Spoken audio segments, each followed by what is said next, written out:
So if you've been following the lessons up to this point, then hopefully by now you should have begun to make some progress in your Yiquan journey. And you can't just, unless you're particularly gifted, no one can, no matter how gifted you are, you can't just look at one lesson and then just do that and then move on to the next one. You've got to spend some time practicing, making those things become, if not quite second nature, but becoming familiar with them, because what we're talking about here is a process of unlocking your own ability, like what Wang Shengzai called re-understanding yourself, and that's like a puzzle box, and it takes time. You've got to work on each level of puzzle before the next one, before you reach that place where the next piece of the puzzle can unfold. It can't just be, you can't just have the idea, you can't just show it, it's physical knowledge. You've got to kind of unfold that puzzle step by step. And when you're at the right stage, then the next bit of the puzzle presents itself, and then you can kind of unfold that. I'm assuming that that's what people have done. They spent a little bit of time with working on the things that I've shown in each lesson, and by now we can start moving on to some other stuff. You can't follow the progression necessarily in the rate that I'm putting out videos. I'm putting out videos quite fast at the moment because this is how I'm trying to keep warm. We want to look at today like how combinations knit together and take a more scientific approach to that. I know I've shown some combinations before that people can follow along with, but now we need to start thinking in more detail. First of all, about how we make combinations work better in a structural movement paradigm.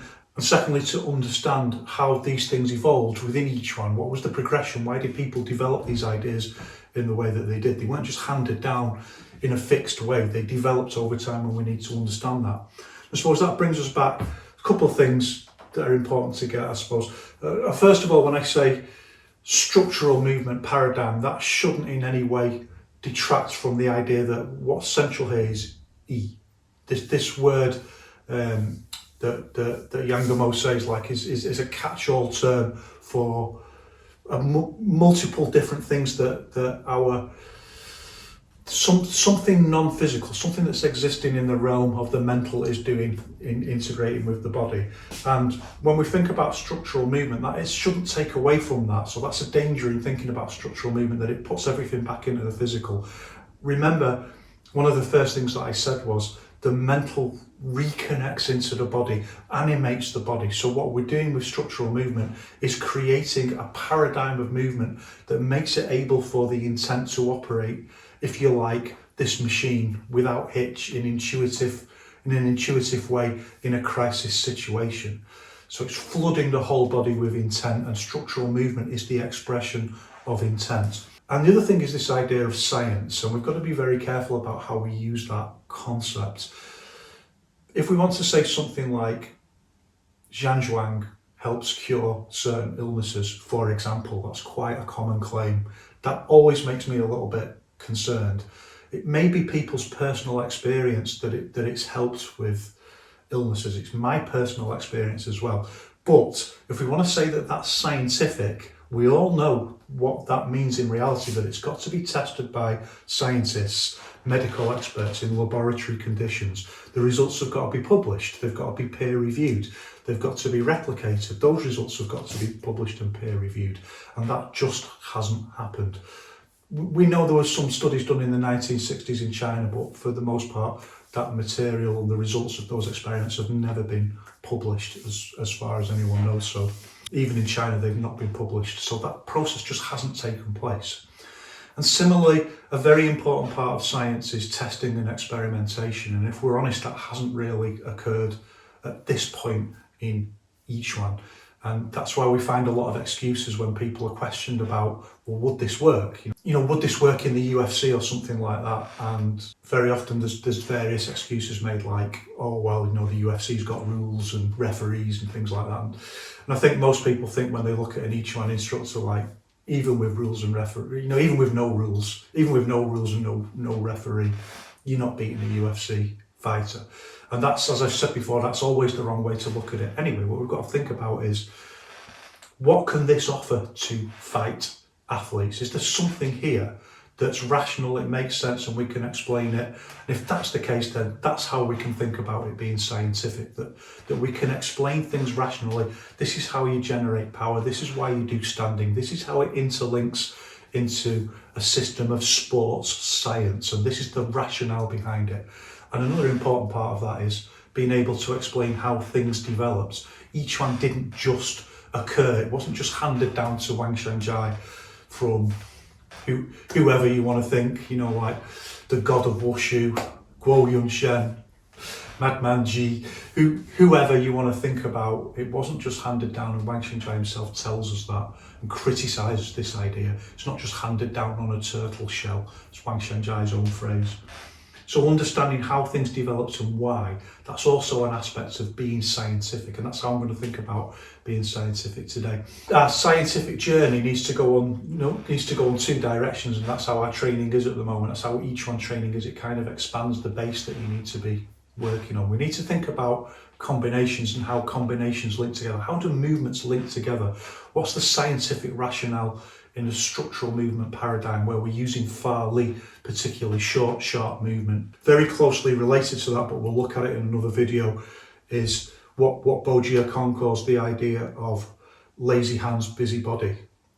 That means that how does the body work? How does the shoulders, particularly for punches, and the qua for kicks, how do they work and function to power movements? And that's going to take our understanding of both Zhanzhuang and our own unlocking this puzzle of our own body. That's going to take it all onto an entirely different level. Okay, let's begin thinking about combination punches in any case.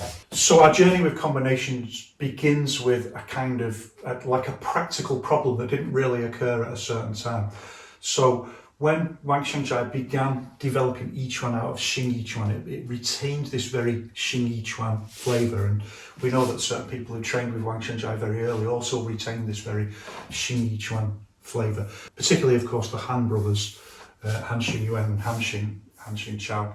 The thing with xingyiquan is, what's taken from xingyiquan is power generation, the idea of short, sharp movements for power generation. And remember, I talked about this idea that the movement itself can be long, so it can hit out long, it can hit out this way, the movement itself is long, but the power generation is short from the body. So it doesn't matter whether the movement is short or long like that, the power generation is the same, it's short from the body. So if I do this short hit out with the forearm this way, that's a short movement, that's a long movement. You can probably actually see the actual movement of the body is exactly the same. It's not bigger for that than it is for that. I just maybe turn my shoulder in a little bit more just because of the nature of the movement, but the actual power generation is the same. It's kind of a short movement. And as we've also seen, there's different kinds of using Farley power generation. It's just mass times speed, so that's rotational. And if we want to just go forward with the headbutt push that way, that we use this kind of linear Farley like that rather than the rotational one. We've also talked about the idea that links into how we use routing. We've got pivot routing and we've got scrape routing like that. That's going to become very important today. So the problem with xingyiquan then is that it's got these kind of long movements in it, this kind of Feng Chuan movement, and we can bring it into this, and we do. I think like what people have to recognise, and this is quite an abstract thing to understand at this time, that there's different kinds of, I don't want to say levels, but there's movements within each one that are much more task specific. So the kind of each one that's based very much on Western boxing kind of movement is task specific for one thing. Then there's another kind of each one that's just very much natural movement. So things just like, instead of like punch hitting in with the forearm, clothesline, move, just really natural movements from release force in any direction, concepts that are just big natural movements with the twisting foot and then into the punch and so on. So there's different levels of each one, and these kind of big natural movements that come out of xingyiquan, you can see where xingyiquan came from, just like big natural, almost like when we think of Nanchuan or Southern boxing, these big boom, boom, big hits like that, but changing it into structural movement rather than what Wang Xianjia calls circular force. So big circle over like that, big Nanchuan like that with a big swing, like a big haymaker, circular force, square force straight out, sort of like that, but combining into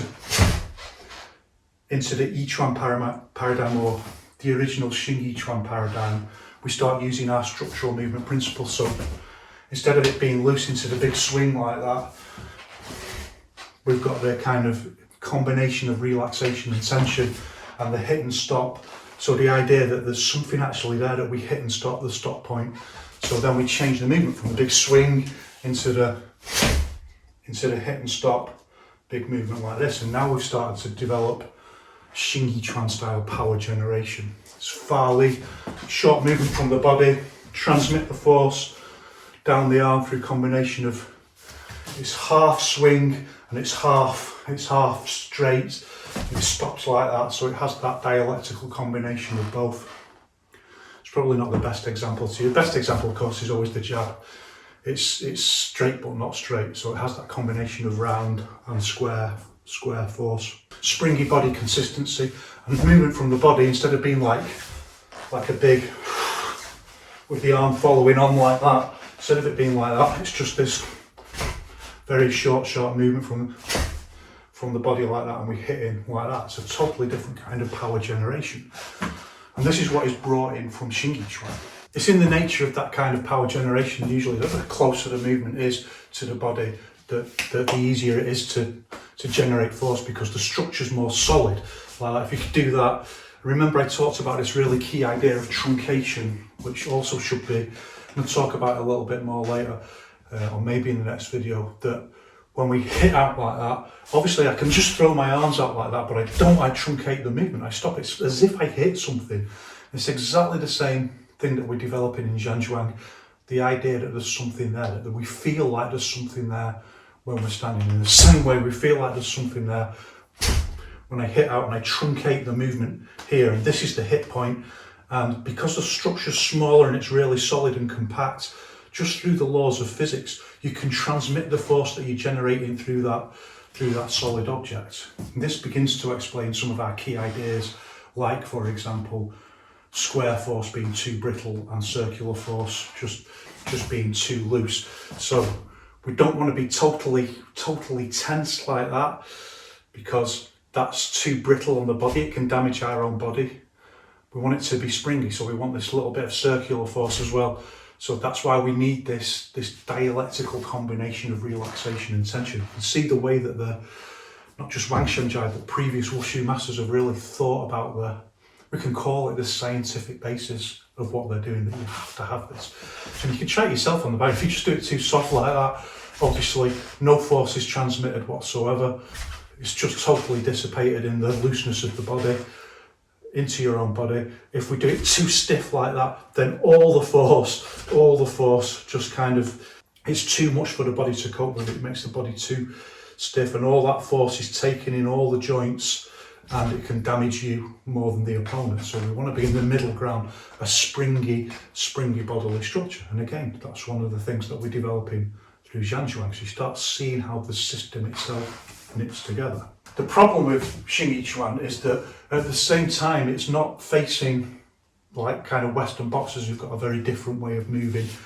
It's facing opponents who move in like a kind of specific kind of big swinging way. If you look at like traditional Wushu and the way that traditional Wushu functions, I'm not saying that people necessarily fought like that, but they certainly weren't trained like kickboxers. So the idea that, you know, everything degenerates into kickboxing, I think people forget that kickboxing itself is also a social construction, and you wouldn't really have seen people fighting like that. You wouldn't have seen people revert into a kind of boxing way of fighting in old China, because people just didn't train like that. So xingyiquan has these big long movements and big swinging movement, big hitting in movements, big beng chuans, and this functions really well against a certain type of fighter.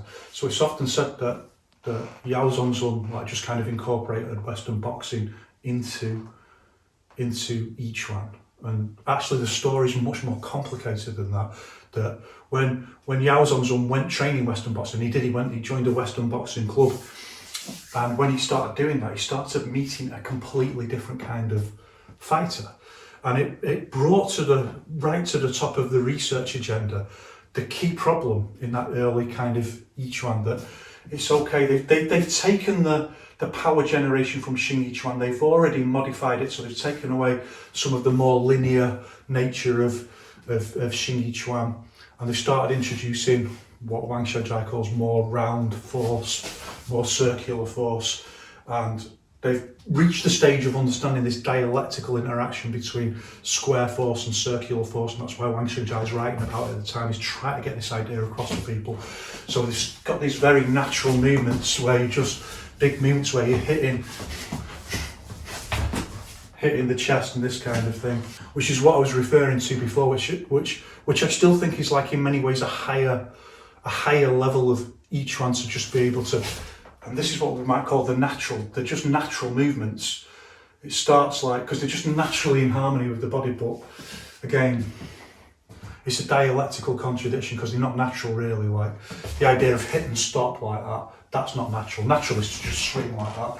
So it's half natural, it's half cultural. It's a contradiction that you kind of got to get your head around. But it leads into there's a series of movements like that they develop,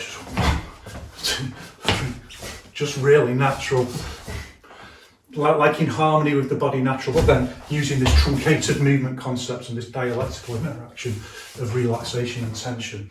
And the same there's a whole range of movements from the legs as well that are just like this. And it's very, very different, for example, from the kind of thing you see in Western boxing, but you're starting to see a lot more stuff like that now, I have to say, in UFC, as people kind of go back to that. Particularly because they can be very useful for swinging in and grabbing and going for a takedown and throw and stuff like that.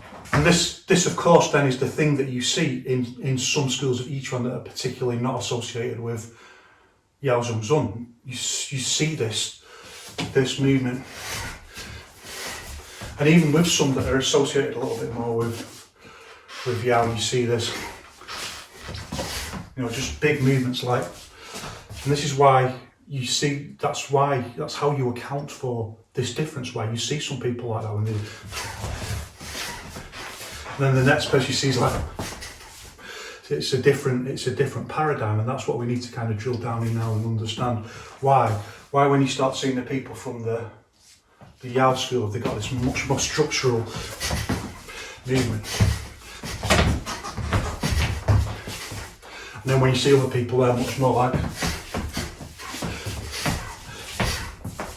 they've got this much more big limb movement like that. You can see the link with xingyiquan with the power generation, and you can see the links with things like nanquan with the big swings and all the southern boxing styles and so on. So what happens is Yao Zongxun goes boxing, and then when he goes boxing, people are like bim bim bim bim bim bim bim bim bim bim bim bim, fast combinations. And if you're going to do this, there's just no way that you can get like bim bim bim speed going bim bim bim. It's too big, and particularly if you're going to release force with xingyiquan style power generation, you can do combinations of course, but they're much slower. They're powerful, but they're slower. So it's well within the Yiquan paradigm to then think, well, there's a doctrine of the mean here. There's got to be some kind of happy medium between being able to move fast and power. It's a compromise. So again, it's thinking about the context of the reality of the fight. At a certain point in Wushu history, if you start developing these kind of big movements powered by xingyiquan engine, that's taking over everyone. And also, of course, don't forget like really practical training, actually doing sparring and stuff like that, which just absolutely revolutionises people's level. There isn't just one thing that starts making Yiquan successful at that early period. It's overdetermined. Another thing, it attracts those people who want to do fighting, so the people who are good at it. So it's overdetermined in multiple different ways. But doing this kind of posture starts being effective against the other traditional martial arts. But when they come and face Western boxers, they face an entirely different reality of the fight. They're faced with an entirely different thing. just like Western boxing itself was when it's faced with kickboxing. And then kickboxing is when it's faced with like MMA rules. It's not about whether this is good or not within its own rule set, within its own paradigm. It's about what happens when you face a new context. And this is part of the scientific development of each one. And it's also not about losing all of that. I still practice all of that stuff and integrate it into my training. You need it for loads of different things, like it's just really, really practical. Also, it's good chaotic stuff. It's what people do in a crisis anyway. They go for these really big movements that are more likely to hit something. It might not be the exact target you want. Think about how pinpoint you try to make a jab, but if you're just doing a big clothesline like that, you're just trying to hit anything that gets in the way along this line. So they're really good moves in a crisis, and they've got loads and loads of really good applications. So I still integrate and practice all that stuff. I'm going to look at all that stuff as well and how to do it. It's really, really interesting. Most interesting is when you start seeing how it's just traditional wushu. When you start seeing things like, tan chui and stuff, like spring leg stuff and long fist stuff like that, and then you just start seeing that these postures are just exactly the same, and you see where traditional wushu came from, and you see Wang Xingyi's argument that this isn't a fantasy, that in the past people did Yiquan and it kind of degenerated, if you like, into more formalised structures where they kind of lost it a little bit. You start seeing, it has to be true. It has to be true. If this is a big half natural, half trained movement, let's call it that at the moment, like big clothesline. So I'm hitting him with not hitting him with hand, I'm hitting him with the forearm, big clothesline movement like that. And that just suggests itself completely naturally once you start getting a certain level of achievement in the structural movement paradigm. That's just right. It's right. It's one of the things about each one as you progress and unlock the puzzle, you know that it's right. This is the right movement, it's the right way of releasing force. And then you think, well, okay, that's just exactly like in traditional wushu where you see that posture. And that's not come first. This has come first because this is the thing that is the wushu of the ancients. This is the thing that generates power. It's practical. It fulfills all the higher level requirements of quintessence principles of wushu. This came first, and so Wang Xingyi is right. This is the wushu of the ancients that then gets degenerated down into more formalised and fixed postures. There's no question about it. You solve that puzzle at that point when you can do it. So when Yao Zongxun encounters this new reality of the fight, and I know they've been exposed to Western boxing before, I'm not saying they haven't, but our story continues when Yao Zongxun encounters Western boxing. Like, you can see this happening straight away. Like he's going to go for something like this, and they're just going to go boom, boom, boom, boom in that time scale. I know Western boxers were different as well at the same time, but it immediately raises the problem. Even if that's not happening, you start thinking like, well, maybe these aren't the best Western boxers in the world, but like the guys that really are the best. Boom, boom, boom, boom. This way they use fast combinations that could actually just drill through. Even if like my big hit is powerful enough to knock them out, it's got to get to them before they knock me out and before they disrupt my route, before they disrupt my posture. And they're in like this, so I'm swinging into their arms like that. And it's the kind of thing that hadn't been experienced in traditional wushu and in fighting traditional wushu people. It forces this issue up to the surface, that if you want this kind of power generation, how do you then foreshorten that so that you can do combinations faster? Or do you start thinking about, well, we work on our timing more and we just want to get it in, and we could do it that way, and that's how some people have gone, that's the direction that some people have gone. Or you might say that they've held on to the way that Wang Xingyi was teaching. So I can't say that they did. Obviously they did introduce more kind of linear punches as well, and that had been happening earlier, but just holding on to this idea of the big movement and the big single movement power generation, holding on to that idea. And that's why you still see that all the time in different lineages of each one, where people these big movements.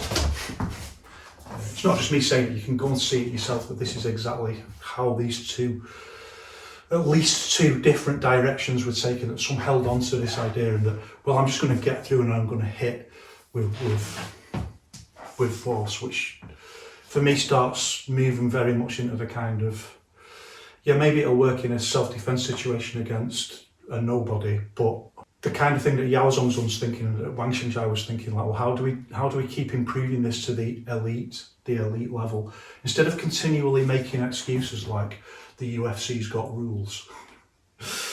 I think pretty much everyone who says that, let's say everyone who says that, maybe there's someone somewhere, but I think pretty much everyone who says that, in a no rules fight, you're losing in 3 seconds to a UFC fighter.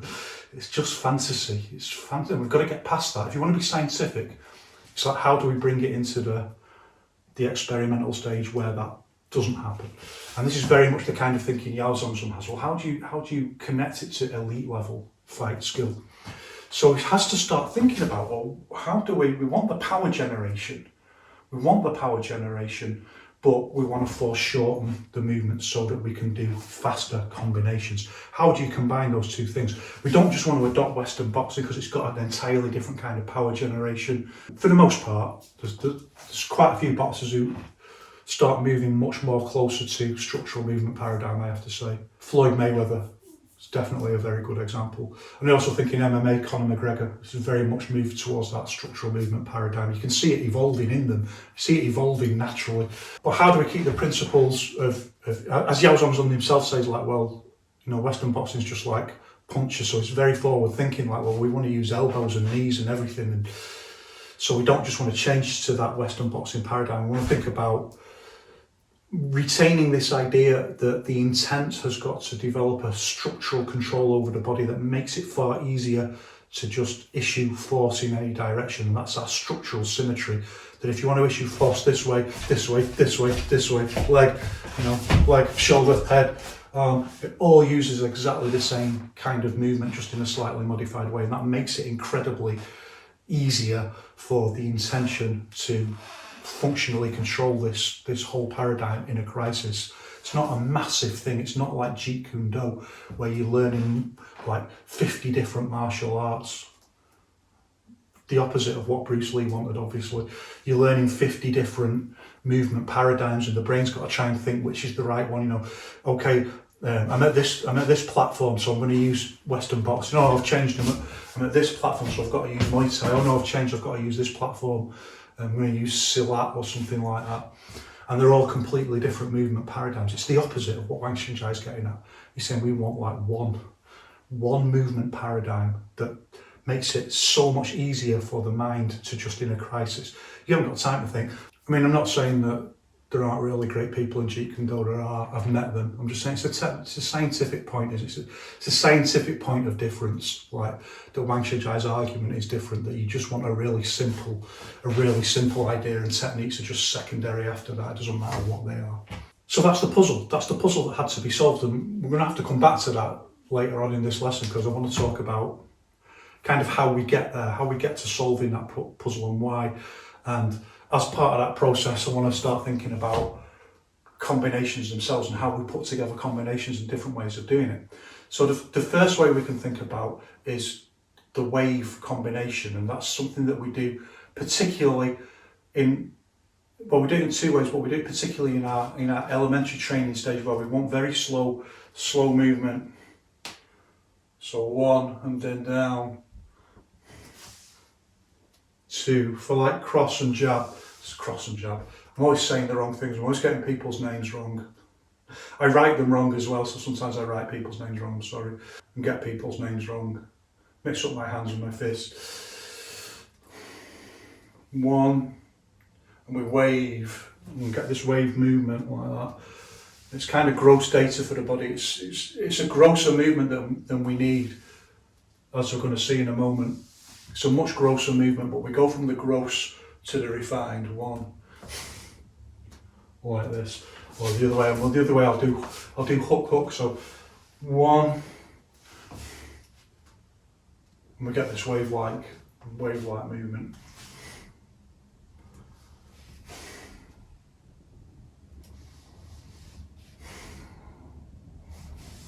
And I'm actually starting here further along in the story because I'm using pivot routing, which was, broadly speaking, introduced by Yao Zongxun. So I'm using pivot routing.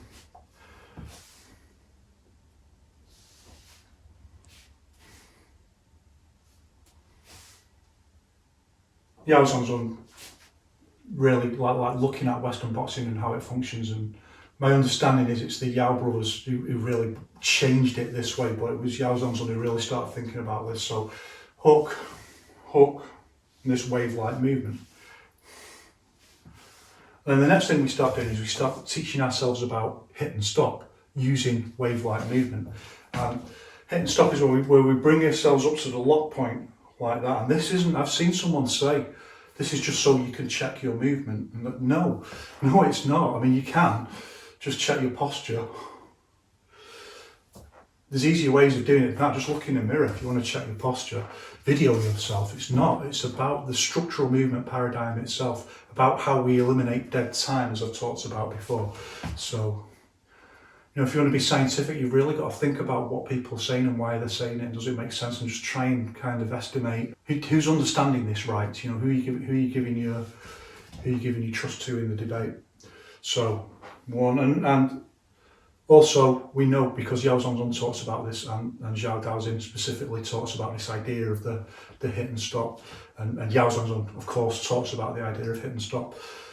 One, and not in the context of checking your posture, but this is the contact point. This is going to be the hit and stop point. So hit and stop is the truncation movement. The idea that, yeah, of course we can do straight like that, this kind of punch, but we don't. We truncate the movement and we stop as if there's something there. It's the same feeling that we're developing in standing, that we're using this psychological impression to feel like there's something there. And this is the point where the structure locks so that all the force can be transmitted into the target. So 1, 2, so hit and stop. Or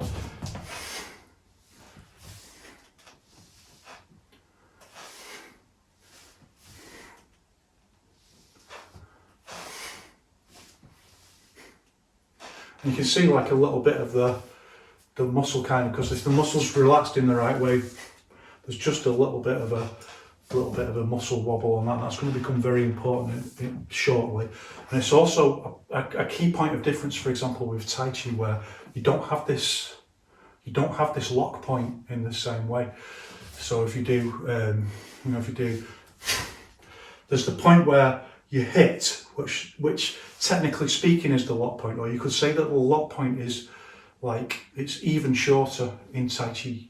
Like it's so short it's almost not, it's not even there, and the muscles relax a lot quicker than so we don't have this kind that you have in structural movement in each one. You don't have that kind of movement. You have like relax, straight away relax, and that's why you see more of that in Tai Chi. It's more relaxed. Still mass time speed, it's still Fa Li, it's a different kind of Fa Li. It's just more relaxed in the way that it's done, but it's got to be, at the moment that it hits, it's got to be tense, of course, but for just such an infinitesimally small amount of time that you then see the muscle relax very quickly, and that explains why in Tai Chi you usually see a much wobblier Fa Li. You see some people do it in each one as well. And the reason is they've just gone down that road of thinking relax sooner, so they've made the lock point a shorter principle, so they get more. And also sometimes they put it on a little bit. That's the they put it on a little bit like that. Then next from there we can change to doing it just a little bit faster. And what I'm trying to do is kind of encapsulate like a few years of development in one kind of, almost as if this was one thought process, but it wasn't. It took years to develop and think about this in this way. But this is the problem that Yao Zongxun started encountering, and that eventually his sons kind of came around to thinking about how to resolve this issue. So the next thing we can do is think about, well, just like we can do it slow, we do it fast with the pivot route. And this is also a really good example of like thinking scientifically and why one thing should link into something else and why it's happening. So this idea that when we throw a jab in each one, that you lean back. So it can't be like body weight like that. It's not like, unless you do it like that with your body weight forward. So that's kind of early Yao Zongxun. hitting like that, and that uses your body weight forward like that. But when we use a pivot root, the body leans back like that, so that can't be body weight power. So whole body power and body weight power are two separate things. It's still whole body power, but the actual body weight is going back for the most part.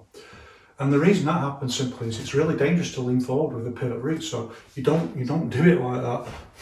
Like that. You can go over on you can do it kind of posing like that. You can do it as an affectation. You might be able to do it in a form or something like that. But for your continuous movement that you're doing in the reality of a fight, you're really risking rolling over on your ankle. So we lean back, take all the weight off that, take all the forward pressure off the pivot root, off the ankle like that. So that's why you want to lean back like that. So our next stage of thinking about, well, how do we, if we've made this innovation and we've decided that actually pivot rooting is better, and also this is beginning to explain why this decision was taken, that pivot rooting is better than scrape rooting like that.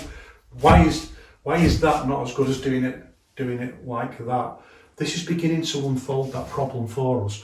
So we can go 1, 2, like that. So we're still using the wave concept with the pivot rooting. 1, 2, 1, 2. It's not that slow, relatively speaking. 1, 2. But it's the relativity that matters. It's slow compared to the person who's super fast, who's going to spark you out before you even get your second punch in. So 1, 2.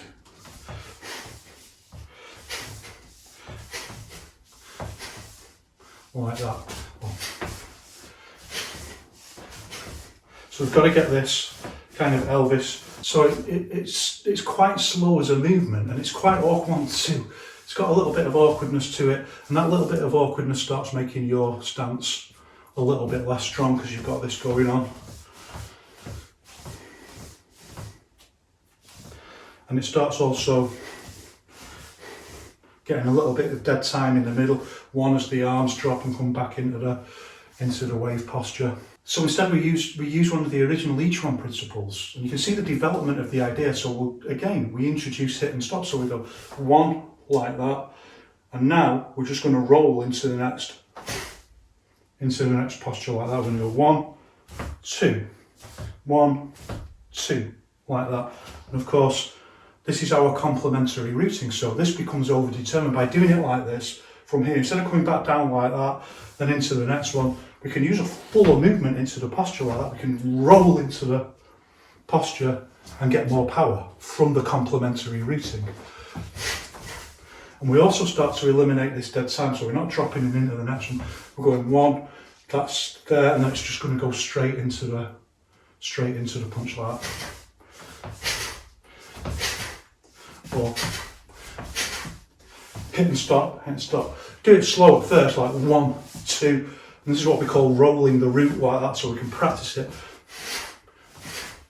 We just go 1 and then roll into the next. 1, 2, 1, 2, and then we just need to get that shorter, so that time shorter between the two. So this develops in an interesting way, but first of all, when we do, we just kind of do 1, 2, very relaxed. 1, 2, 1, 2, 1, 2, 1, 2, very relaxed like that.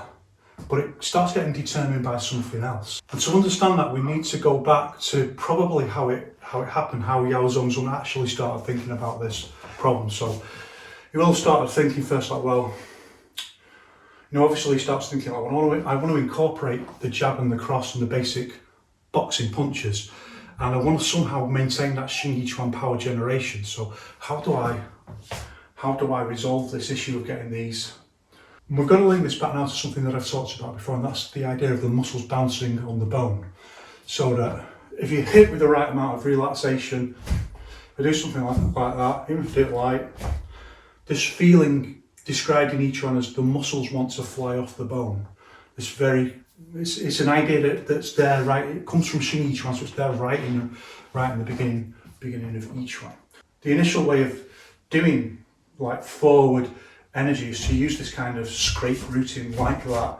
You don't have to do the actual foot movement, but the foot movement tells us something really interesting, and that's that the solution to this problem about how to combine movements together is in the timing, the natural timing of the body, based around your own physiology and based around this idea of the muscle bounce. And that's exactly what this movement is. It goes with it's just flying the leg muscles off the bone like that. So the muscles go forward and then the muscles rebound like that. And that then times the punch. And it doesn't matter what we'll do it with a jab, because I don't know for sure, but I imagine this must be how Yao Zongxun must have worked it out. He's taking this from, it's already in traditional, it's already in early, each one, it's not traditional. And he takes it and he starts adding in this with the jab like. Though he changes it a little bit, doesn't he? Does it a little bit like this. But we'll do it like this, we'll bring it back to this that was kind of innovated a little bit later, and think about what this is, what this movement is that's doing that, and how that's timed. That's timed exactly on that idea of the muscle bounce. So, of course, the physics principle is just the mass times speed, is just using that to generate the right amount of that short, sharp power like that. You're just using that little thing like that to make the whole body weight just go forward like that into the punch, the whole body mass, and just doing that little thing with the foot. Just you can do it without, but this is kind of over-determined that it helps get more speed into that movement, and it also solidifies the stance when you hit like that. And you can do it and stop, as I've said before, like that. But the key with this is like the natural clock of the body that times the movement. So this is exactly the same speed as the muscle going, flying off the bone and then rebounding, like that. The faster you do it, the faster that effect is. And also you can use, as you get a higher level of body control through xingyiquan and through general practice, you can also time the pullback much more phased and much more sophisticated. So as the muscle's flying back, then you pull the body back just at the right point that it adds into the movement back of the muscle. That's what you see when you see people doing it really, really correctly like that. And that's that.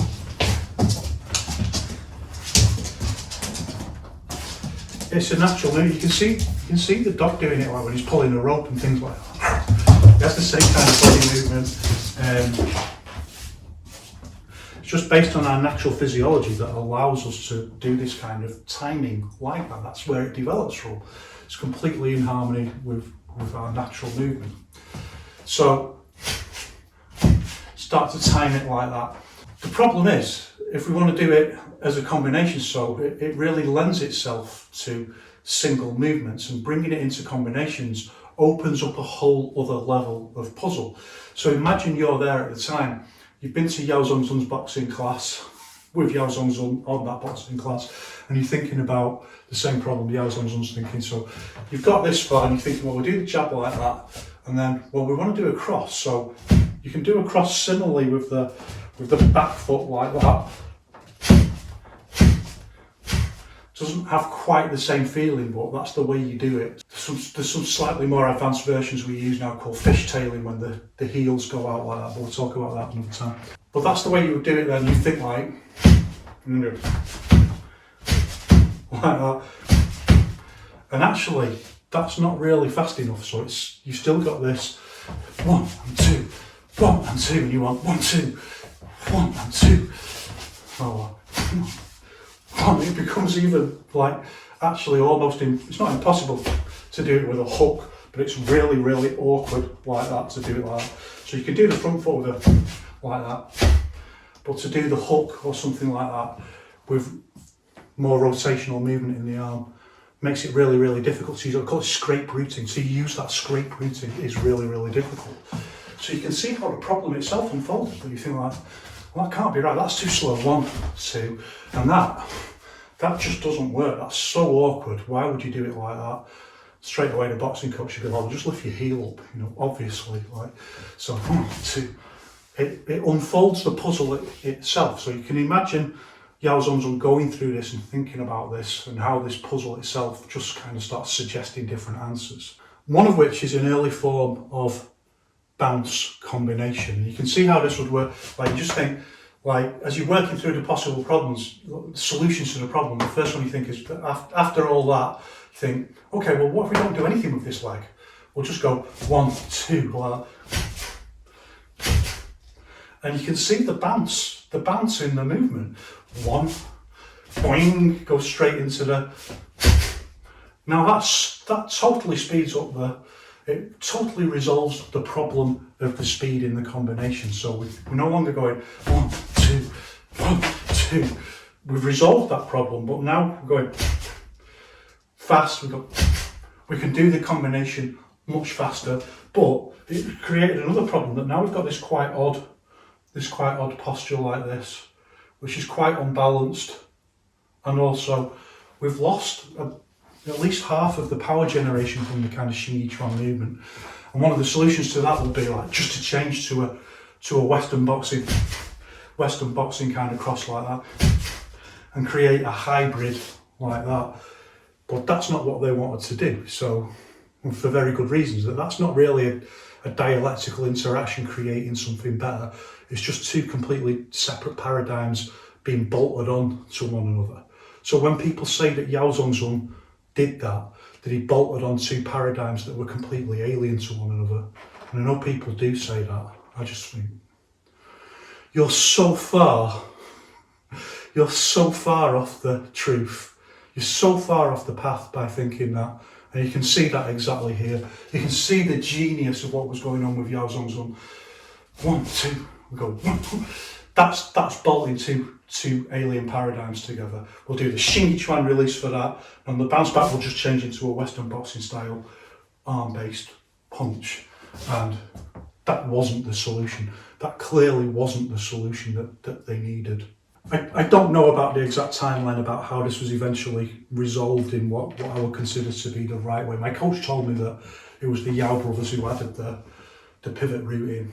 But you can see one of the first ways of resolving this is to start thinking differently about fore itself. So we've got this linear fore, but then we can start thinking about rotational fore. So getting just the movement around the body like that. Just instead of just putting it in the arm, putting all the like that as a kind of Western boxing thing. Creating a caricature of Western boxing, I recognise Western boxing does put the shoulder in and the body weight in. Provenly far more effective than so far anyone each one has managed to prove each one, I have to say.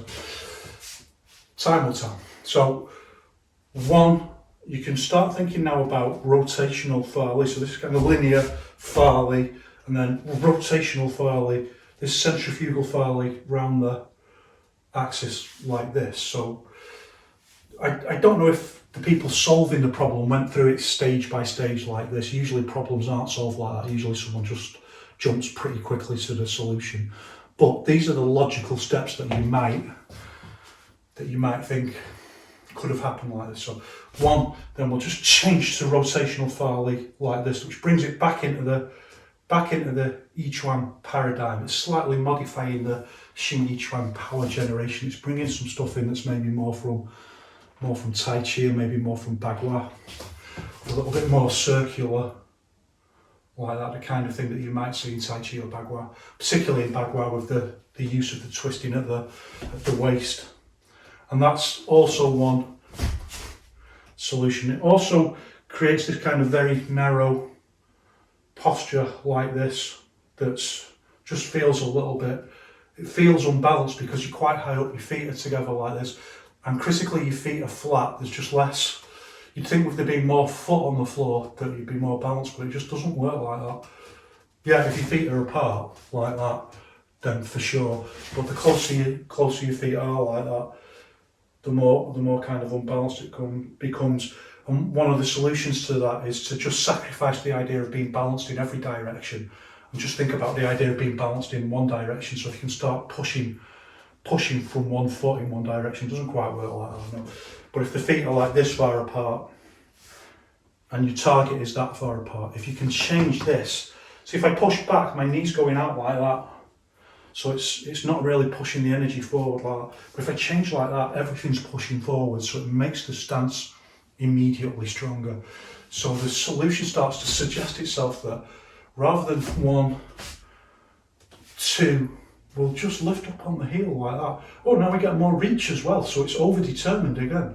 We get more reach, the stance is stronger. We can push from the floor now in a way that we couldn't before, so we can actually add more force to the far leg.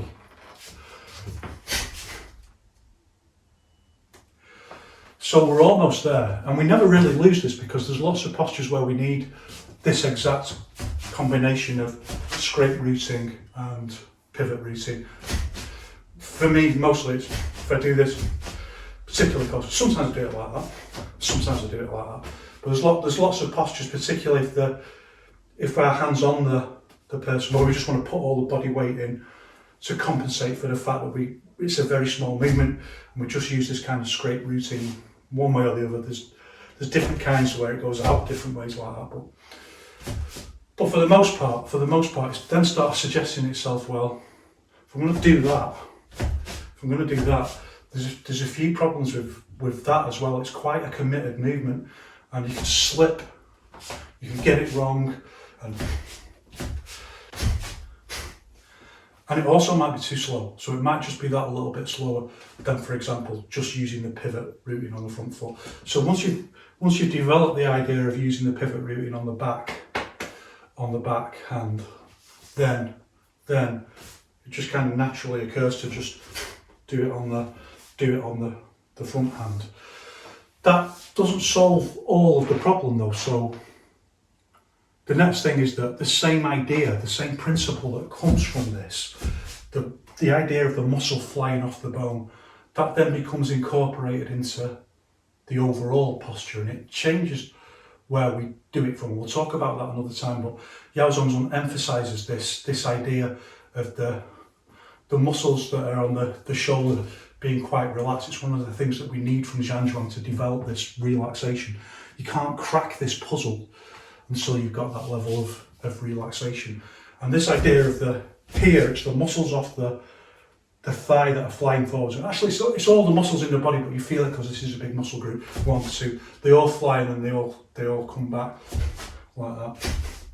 Hit and stop, by the way, so not like that anymore. 1, 2, hit and stop. Start speeding it up as well, but usually it's not done like that. It's usually done 1, 2, 1, 2. It changes to the shoulders. It changes to the shoulders that we're going to use this kind of shimmy movement. That the shoulder muscles are going to feel like they're flying off, and then as they're flying off, they go back like that.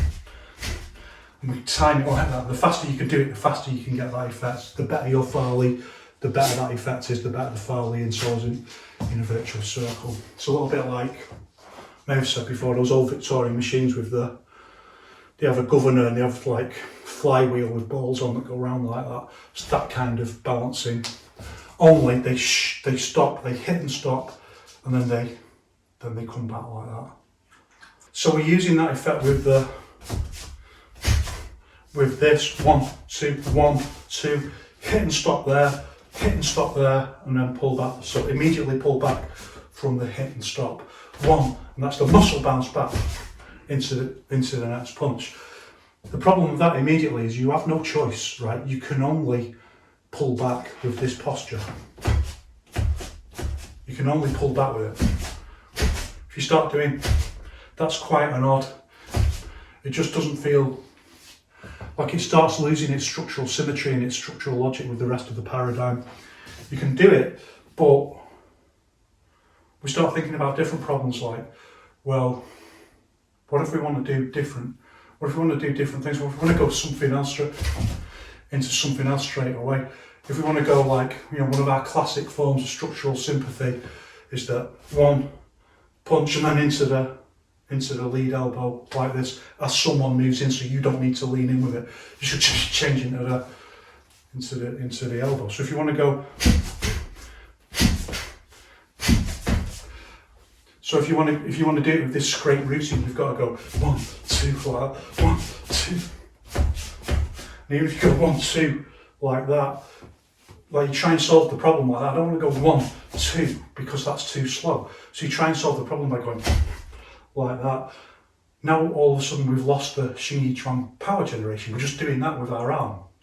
We can get a little bit in around the shoulders, but we're starting to lose power just to protect that way of using the footwork. So then it suggests a new problem. Like, well, how do we get around that? I want to do both, and I want to get power into both movements. So then you think, well,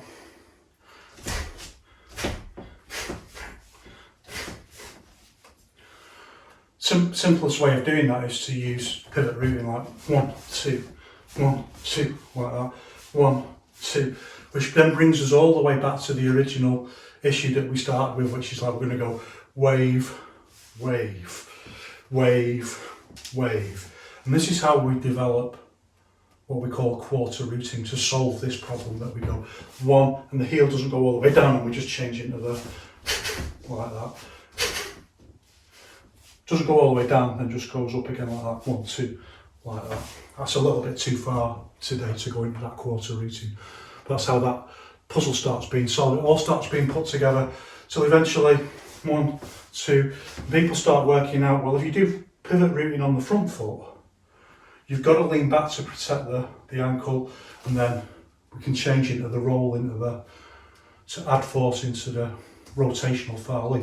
And for this posture at least, we give up that idea of linear fore. We change it entirely to rotational fore. And we use the hit and the stop. We go hit and stop at the halfway on the pivot routing and then change into the pivot routing this way. It's stronger, so we're not going like that with the narrower stance. Like that, it's stronger. We can use the routing better because we can push off the pivot routing like that, push off the ball of the foot to keep it stronger. And we've got the speed, we've got the combination, we've got the xingyiquan power generation, the truncated movement. We've solved the problem. The problem has been solved. How do you go from xingyiquan power generation and dialectically combine that with, it's not about combining it with Western boxing. It's exactly the same when we add in other things like kicks and elbows. How do you combine it with combinations, faster combinations? Western boxing is just one of the paradigms that it absorbs into that. It's just one of the solutions that it saves. Then when we start getting that, it's all in the shoulders, and this is what Boji Kong says, like idle hands, busy body. So the hands are doing almost nothing, but it's this movement, it's the shimmy in the shoulder. And once we can get like that, then we can start start really foreshortening movements and using this structural shimmy like that to get the power in. It doesn't always get the same level of power as doing a much bigger movement, obviously, but remember when I started out by saying, if I do this or I do this, actually it's the same movement, it's the same body movement. The body's doing 99% exactly the same thing, just lengthening out the shoulder a little bit for a bigger movement. It's the same thing. So it doesn't actually matter that much if you foreshorten because I can still get, if I do that and do that, it's the same body, the body's moving the same amount virtually around that axis, but I can do it a lot faster if I keep the movements closer and shimmy into using this relaxed shoulder shimmy. And that's how they solved it. That's how they solved the problem. That's where it changes to pivot routing like that. And that's how you do combinations in each one. So just to review then, what we've looked at is the wave movements. Then wave movements up to the hip and stop as a training device. Then we looked at the scrape routing like that, which we still need for loads of things. It's still there, we still want it. The scrape routing, we can't really do that. It doesn't work the same way. So it's quite limited. It's like a front foot kind of thing. It doesn't quite work. It starts going a little bit odd when we're using hooks. But for the back leg, it starts going very odd straight away. We can't even use. It's okay if we want to punch out that way. So the scrape routing is quite limited. Then we looked at the idea of from the pivot route to the hip and stop, and then rolling into this like this, using our complementary routing. And then we had to think about, well, how do you solve this problem of making combination shot using that shoulder shimmy, and I want to look at that very soon as well in another video. That's it today. I hope it's an intellectual journey. Each one's an intellectual journey as well as a physical training journey, and you've got to get your mind around this. And some of it's a bit abstract because you try to put your mind into the mind of the people who are trying to solve these problems at the time. But I think hopefully one of the problems that I've solved here today is that Yao Zongxun didn't just bolt on boxing. Didn't just bolt on boxing to Yiquan. He solved a really critical problem that those people who are kind of still lost in that still need all this stuff, but if that's all you've got, that's not enough for the modern world. It wasn't enough.